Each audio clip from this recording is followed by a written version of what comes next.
Join our Patreon. Do you really want to know? We are Myth Vision.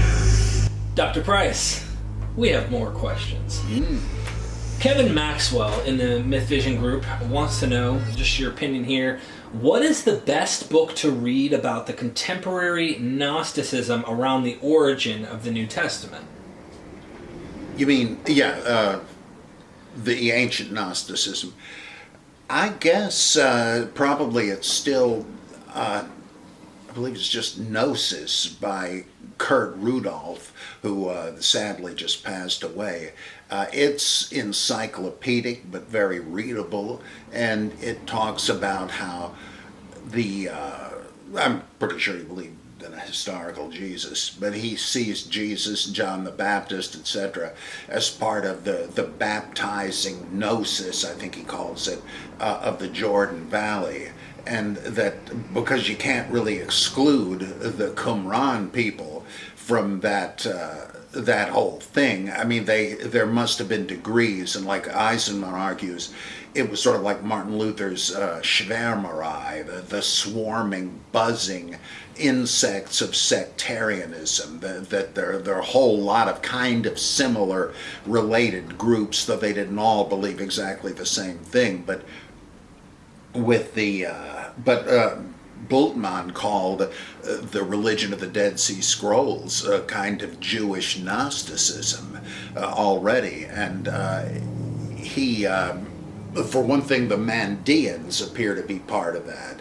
They're still around, and they call themselves the Nazareans, interestingly, though the Mandean tag, I guess they don't repudiate it. It's based on the Aramaic word for knowledge, or gnosis, and they are a surviving Gnostic sect that claims to be the movement of John the Baptist.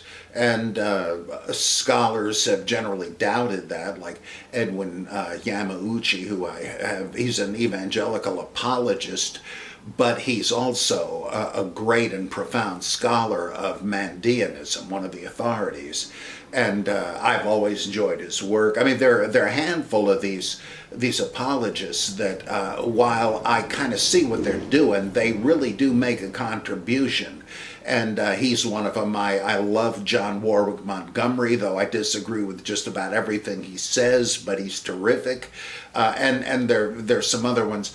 And he tries to say that, no, they came up with a fictional link to John the Baptist because in the Muslim encroachment, you were only safe if you were a member of one of the peoples of the book, biblically related religions, like the, Jews and Christians. They kind of got a break because the Muslims expected them to accept the Quran, and they didn't, so you have different attitudes toward them in the Quran.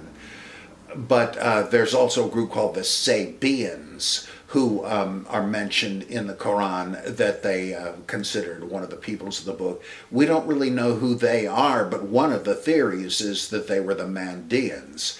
And Yamauchi said that like everything else was taken already, so they said, well, we're the descendants of John the Baptist, because he's mentioned in the Quran too. However, I find that difficult to believe, mainly because they hate Jesus as a false Messiah. And it's very clear in their writings. And John the Baptist is kind of an incarnation of one of the archangels that they worship as revealers. I can't see how, if you were trying to be in the under the biblical umbrella, that you would take that attitude toward Jesus, because Muslims certainly don't. So I can't quite buy that. I think they really do go back there. And the parallels between the Gospel of John, light and darkness, the Spirit of truth, and all this, John's Gospel and the Dead Sea Scrolls, I have to say that you can't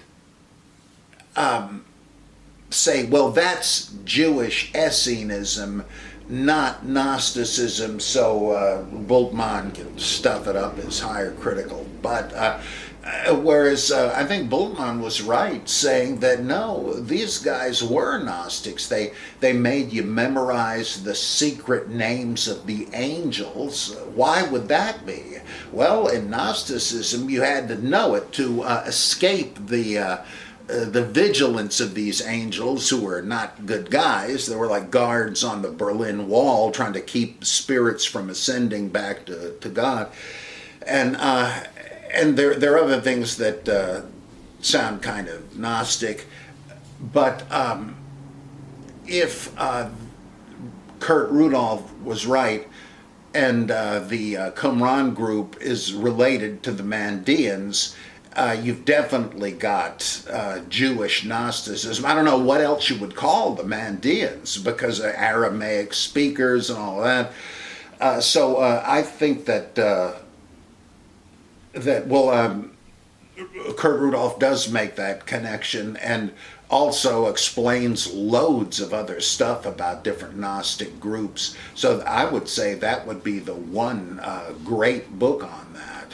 I wanted to ask, following up with this, because I'm interested in hearing your opinion. What is your opinion of Elaine Pagels? Am I pronouncing her last name correct?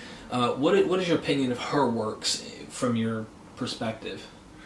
I think they're superficial, and there are certain things that I haven't seen in her books, but that I have the few times I've seen her speak publicly, where she seems surprisingly ignorant of some things.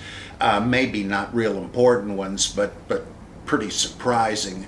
And like she wrote a book called The Origin of Satan, which is based on the only weak argument of the great James M. Robinson, a Bultmann disciple. He said that because of parallels in Mark between demon exorcisms and conflicts with the scribes and Pharisees, that Mark is somehow equating the two. I just don't buy that. It seems arbitrary, but that's kind of the basis for Pagels' approach. And she doesn't mention Zoroastrianism and Ahriman, the evil anti-god. I don't know how it's possible she doesn't figure that into it. She often mentions a saying from the Gospel of Thomas: if you bring forth that which is in you, what is within you will save you. But if you do not bring forth what is within you, what is within you will destroy you. That's not a translation of that saying. Rather, the second part is, if you don't have it within you, that lack will destroy you. And I asked her about that once. I cannot find any translation of Thomas that reads that way. And she said, well, that was the best sense she could make of it. I mean, I like her version better, but that's not what it says. And there are things that where I think she doesn't really seem to know what she's talking about. On the other hand, there are a couple of her books that I like very much. Like she needn't have written anything after the Gnostic Gospels, because there she has a very creative, in the good sense, insightful reconstruction of what Gnosticism was like, not just as a school of thought, but as communities and so on. What values can we see in their scriptures? The fact that they have the female divinity and so on, that's got to mean something. She infers the actual shape of the people that read these books as scriptures. And I don't know if anybody else has really done that, but she does it in simple, accessible, convincing terms. So I think that's a terrific book. But and another one, Adam, Eve, and the Serpent, I found pretty interesting. That I read right after I read Dennis MacDonald's The Legend and the Apostle, about Paul, the Acts of Paul, and the Pastoral Epistles. And those two really set me on the track of my dissertation, The Widow Traditions of Luke Acts. So I'm grateful for her work, but I see some shortcomings in it. Maybe that's just because I'm ignorant. I mean, that's always possible. I may not be understanding her correctly, but I have a sort of a love-hate relationship there. That's putting it too strong, I guess. But,